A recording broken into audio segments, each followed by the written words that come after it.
Well, good morning, ladies and gentlemen, and welcome to Grumman-American's YouTube channel. And today we're going to take a look at an A36 that Jeff Simon had me go look at a few years ago. I'm going to annotate what I saw in the pictures for you, so stay tuned while we have some fun looking at a Bonanza 36. So we would like to ask you please subscribe, hit the like button, and hit the notify to stay current with our content.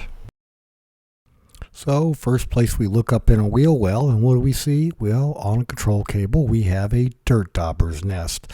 So we know that it's going to have that to be removed as long as some other dirt and debris. When we look on it the other way, we also find out we have a number of areas where the paint is chipping off. That's going to need to be addressed and recoated so we don't have any aluminum corrosion starting.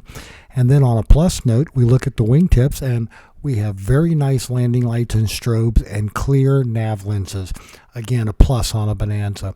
And then we take a look at the inside and we check all the seating. We sit everywhere. We play with all the seat belts. We fold out the table. We act like we're company and we can check it off.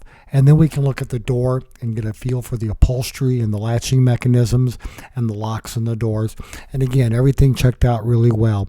And then we can turn our attention to the instrument panel and start looking at the gauges. In this case, we've got a full complex autopilot to play with. And then we can look out through the windshield and make sure that the windshield is clear.